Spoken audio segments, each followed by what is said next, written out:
Production-wise, there's nothing much to say. It sounded great, in my opinion. Making drum and bass some of the hardest you can do, because like it's really challenging. In that clip, Pete Tong and Kölsch were talking about my next single, Flying High, and you'll be able to hear a bit of that at the end of this video. They went live this last week as part of the Pete Tong DJ Academy to discuss Kölsch's career and give feedback on students' music production.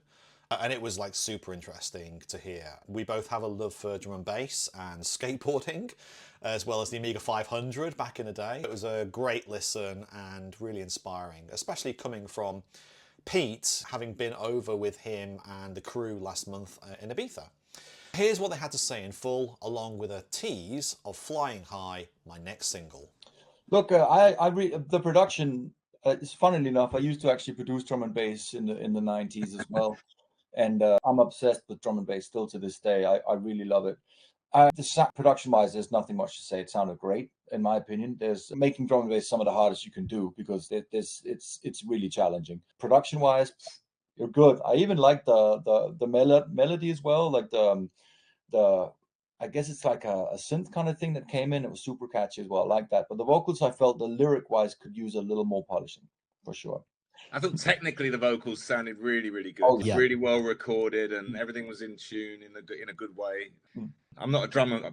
I've been around the world of drum and bass long enough without being an expert, but I just think that it's as you say, it's technically really, really difficult, and it's a very competitive space. So you're always looking to, even on the pop side, you hear some of these records some days, and they're always kind of moving the needle in terms of you hearing something new. There was a lot coming through my laptop speakers, so I couldn't really tell everything. But I know that in terms of what's going on in the bottom end, it's just important to be fresh. Where are you based, Andy?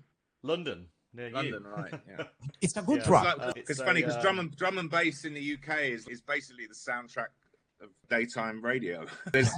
You get some tracks that just sound beautiful on the radio, and then it can be a whole different thing in a club, obviously. But that's the discrepancy of what I do. I'm pushing my music to BBC Introducing because it's more likely to get radio play, and therefore I'm putting lyrics and melodies in there. But when I go to the club, lyrics and sing-along is probably the last thing people want. I'm also doing an instrumental version to actually play in the clubs, right? So it's a difficult one to know how loud it should be for the clubs versus how loud it should and compressed it should be for radio, etc., etc. So it's difficult.